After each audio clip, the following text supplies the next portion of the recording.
Muito obrigado, Sr. Presidente. Senhores Deputados, cumprimentar os nossos convidados aqui presentes e agradecer os esclarecimentos que nos deram, porque realmente, de facto, estamos a falar de uma matéria de especial sensibilidade, complexidade e importância, e por isso todos os contributos são bons, até mesmo tenho desafiado a não termos uma posição de princípio e tentarmos debater o tema pelo tema para perceber exatamente os vários aspectos, porque é importante perceber o que é que esta solução pode resolver, porque, no fundo, são teses, são pressupostos que nós daqui partimos, o que pode agravar e em que condições pode ser aplicada e, principalmente, que é um ponto que tem sido transversal nestas audições, que é sem criar distorções maiores, e também já isso foi definido aqui, referido aqui.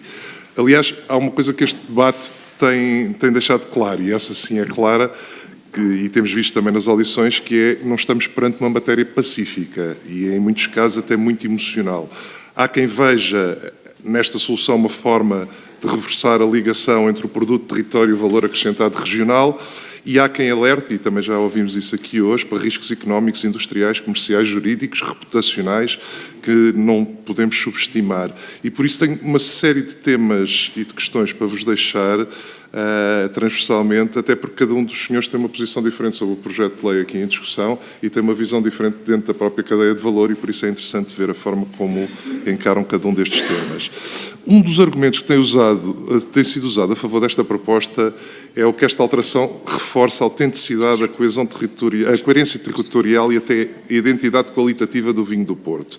E por isso a primeira pergunta que surge logo e que gostaria de vos colocar é, se concordam com este pressuposto e, se sim, o que é que esta afirmação projeta sobre o regime que vigorou até aqui? Isto porque estamos a falar de produtos com história, com reputação internacional, com estoques significativos dentro de toda a cadeia. Na audição anterior falava-se de cerca de 450 mil pipas e um valor acumulado ao longo de décadas, ou seja, o vinho do Porto não começou agora e por isso é importante perceber de que forma é que esta medida pode afetar também a credibilidade do nosso passado e do que temos em estoque.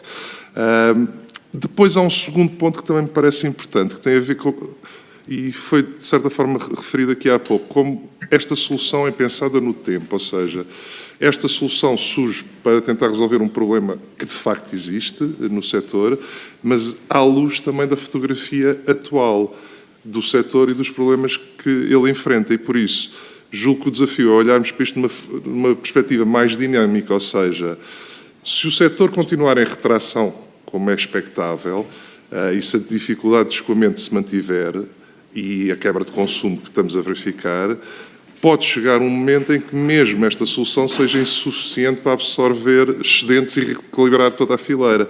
Por outro lado, em sentido inverso, se houver uma recuperação de mercado, que não será expectável no vinho do Porto, mas, por exemplo, dos vinhos do Douro, podemos então ter criado uma rigidez estrutural que limita também a nossa capacidade de resposta na região e travar esse próprio crescimento.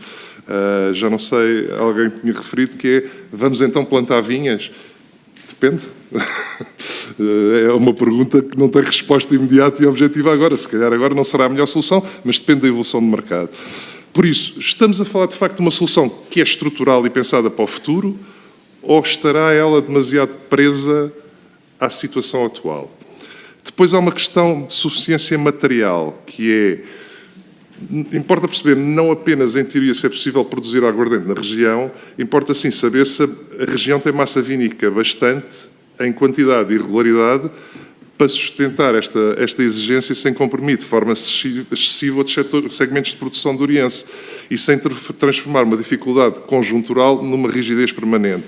E por isso gostava de vos ouvir sobre este tema, se existe essa capacidade para, de uma forma estável, em anos bons e em anos maus, aguentar esta solução que está em discussão. Depois temos a questão de valor que também já aqui falámos e que penso que talvez seja o mais sensível de todos, que é, falamos muito da valorização da produção, no reforço do rendimento do viticultor, mas uma coisa é dizer que teremos mais incorporação regional e que ficará mais valor retido no Douro. A outra, bem diferente, é demonstrar que este valor chega efetivamente ao produtor. Porque, entre uma coisa e outra, temos o custo da aguardente, temos quem destila, está a força negocial da cadeia, está o comércio, está a capacidade de repercutir também ou não estes custos e está o risco aumentado do preço num ponto não se traduzir em melhor remuneração no outro.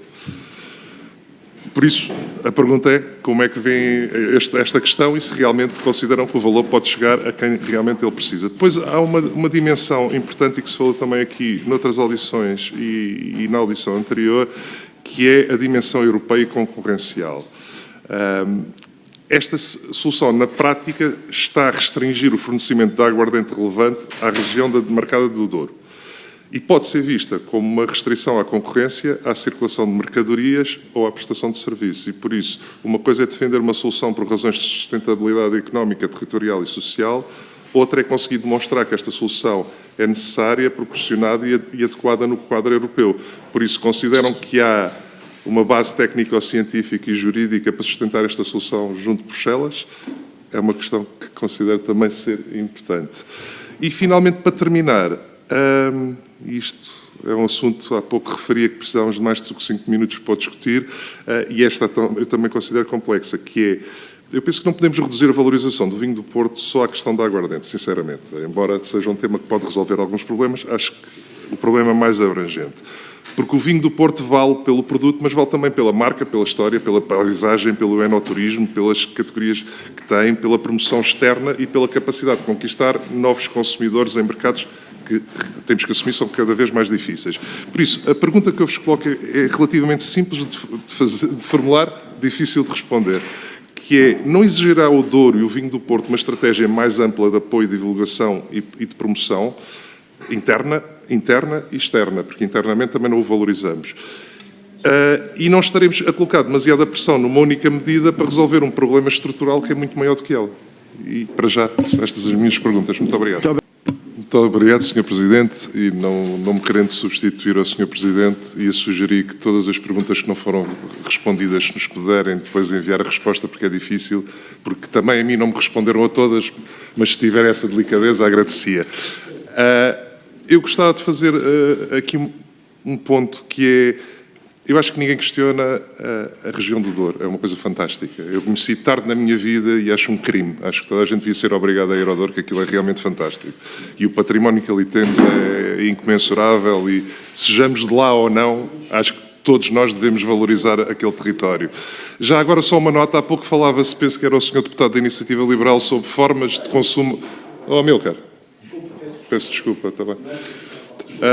Falava o Sr. Deputado da Iniciativa Liberal há pouco sobre formas alternativas de consumo do vinho do Porto, criação de momentos de consumo, tornar o vinho do Porto mais sexy.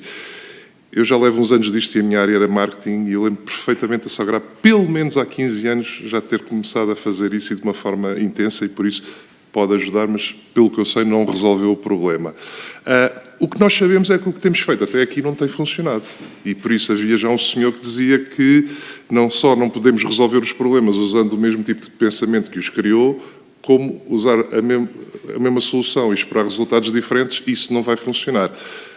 Estou-lhe a dar a deixa para poder elaborar um pouco mais sobre aquilo que falou, porque, embora polarizador, este projeto de lei tem um mérito, que é uma solução diferente. Podemos não gostar dela, mas é uma solução diferente. Vou terminar mesmo, Sr. Presidente. E, por isso, há sempre a questão de assumirmos que não há solução, e isso obriga-nos a ir num caminho, e há outra, e por isso é que eu lhe estava a dizer, acabou de referir que haveria uma solução e gostava muito que elaborasse um bocadinho mais sobre ela. Obrigado.